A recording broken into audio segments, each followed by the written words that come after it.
The AMARA woman is a uniquely designed, strong, essential, and graceful woman on the journey to improve her total body wellness through social connections, health, and happiness, and with a sense of purpose. You're tuned in to My AMARA Letters, real intimate solutions to your really intimate matters, advice letters answered live by Dr. Yvette. Hey AMARA Beauties, you're listening to My AMARA Letters, the show where I get to answer your advice letters live. With a perspective on health, business, relationships, and lifestyle, I'm your host, Dr. Yvette. This is episode 6, and we're in the Fit For Me series. This week's theme is body image, and our words for the week are reprogram and belief. Let's find out how this week's AMARA Beauty wants to level up her lifestyle. Dear Dr. Yvette, I'm having a very hard time liking the person that I see in the mirror. I'm a tall woman, 5'10".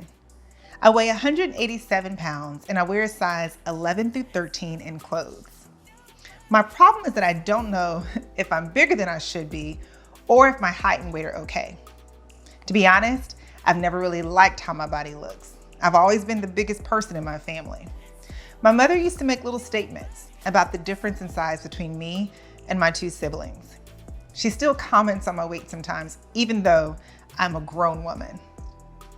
I just try not to let her words affect me like they did when I was in her home. Growing up, my mother would give me less food than my friends and less food than my siblings, even though I'm the oldest. She'd vocally let me know it was because she didn't want me to be huge like the women on my dad's side of the family. My dad would say nothing. So I took his silence as his agreeing with my mother. She'd say things like, I didn't give you as much to eat as I gave them because I don't want you to be as big as your aunt blank. Or, you really have to watch what you eat so you won't be huge and not like the way you look like blank. Or, come here, have you picked up weight? Didn't I tell you to be careful? Go try your clothes on to see if they still fit. She never yelled at me when she made these comments about my weight. My mother's voice was always soft when she spoke. I could always tell she spoke in love. I was never really punished for gaining weight or for the shape of my body if it changed. Yet, as a 28-year-old, I can still remember the words. I still hear them, and I remember the way it felt. I can still remember her watchful eyes, making sure I didn't eat too much or eat too fast, making sure that I never outgrew my clothes. I can still remember the diets meant only for me that my siblings had to endure. Somehow I think they resented me. I can still remember, I don't know why, even as an adult, the words and feelings just don't fade away. Ironically, I do think there was some good that came out of it all. The scrutiny of my weight, it did teach me portion control, just not the correct way to do so and the correct motivation. It did teach me to look nice, but not what nice really means. So I seem trapped in between what is right and what is wrong, what to believe and what to throw away. My friends tell me that I'm being too hard on myself and that I'm just built and I look nice, but I'm just at a loss of trying to do what's right and fight between these thoughts that torment me. Social media's age of pictures being perfect because we have filters to make us seem flawless does not help the way that I feel. Yes, I know that no one is perfect, but that doesn't help me. It doesn't help me see beyond the views of me. What can I do, Dr. Yvette, to help me see myself more lovingly? Signed, help me love all of me. Wow. So here is my response.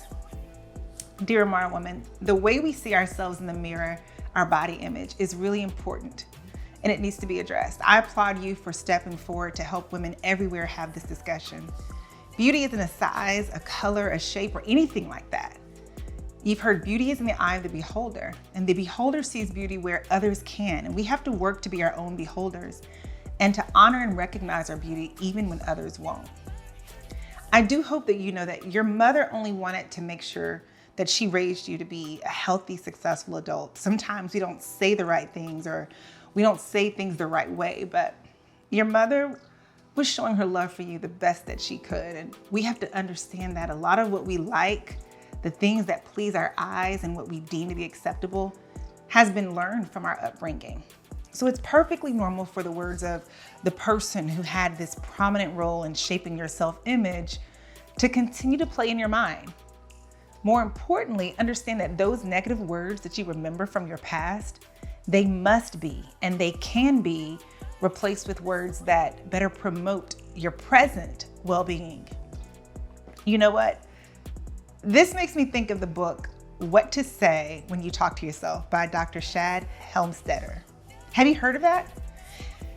In his book, Dr. Helmstetter gives valuable insight on our personal beliefs. Our personal belief system determines how we view every aspect in life. This has a lot to do with why you have a negative view of your body image. He writes, what we believe about anything will determine our attitudes about it, create our feelings, direct our actions, and in each instance, help us to do well or poorly, or succeed or fail. So the belief that we have about anything is so powerful that it can even make something appear to be different than what it really is. Belief doesn't require that something be the way we see it to be. It only requires us to believe that it is. It does not require something to be true. It only requires us to believe that it is true. So stop and think about that for a second. Belief does not require something to be true. It only requires us to believe that it's true. Powerful. Now, this has to be understood to change any incorrect image we have of ourselves. I wish more people understood that. This is why a lot of adults suffer from some compromised belief system. Do not believe the lie that sticks and stones may break my bones, but words will never hurt me. Words pierce the soul. This is why you just cannot simply turn off the thoughts of what's been spoken to you. If you want to change what you see, you must change what you think. Basically, your thoughts have to be replaced by the intentional reprogramming of your mind to see the truth, not just what you believe to be true all of these years. You're probably wondering, okay, how do I do that? Girl, I know. It always seems so much easier said than done, but let me let you in on a little secret. You have the power to consciously take control of what you allow. Yes, allow yourself to continue to think. You have the power over your inner self-talk. You can change what you say about who you see when you look at yourself in the mirror or in a picture. For instance, you might look in the mirror and think, I'm fat or I'm too big. But I challenge you to replace and negate those thoughts with something like, I'm becoming healthier every day. I am who I need to be right now. I am incomparable to anyone else. See, you not only have the power to create your own words, to replace the untruths you have learned, but it also is your responsibility to yourself to do so. Nobody will ever love you and give you your props like you. And no, that's not conceit. Self-love is needed to be able to love others as we should. But we can never really truly love ourselves until we know our true selves. It's not about what people think about us or how they see us.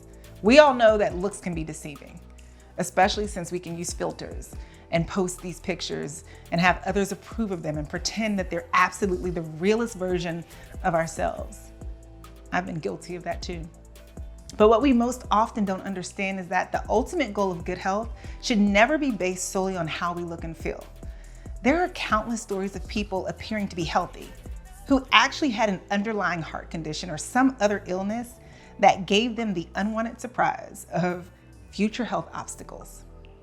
Healthiness and unhealthiness cannot always be seen just by the naked eye. So please know that you can overcome your compromised belief of how you look physically. Also, just start by taking control of your health and seeking and replacing what's been said with evidence. So here's some things you can do. Number one, go to the doctor and get a complete physical. Follow through with the changes that your doctor recommends based on the results of your physical. Number two, meet with a dietitian and discuss what healthy eating looks like for you to maintain or to change your habits.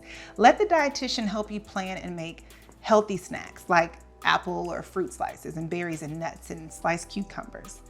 Healthy choices are available and they'll be more convenient for you if you have them planned ahead. And this really helps you remove the excuse of, I didn't have time to eat healthy today. Number three, drink water. Water makes up about 60% of our body. Water maintains the balance of our body fluids, which helps our circulation, our digestion, absorption, and all the other functions in our body. Number 4, start an exercise regimen that's approved by your doctor. Walking is normally an easy start, okay? Because it helps us become physically, mentally, and emotionally healthy, which frees us to improve our spiritual health in the end. When you wrote the letter, you took the steps to learning to really help yourself love all of you. So stay consistent in that pursuit, and you'll see the fruit of all you hoped your life would produce. My AMARA woman, I look forward to the day you look in the mirror and say, I love me, all of me, with all the joy I know that awaits you.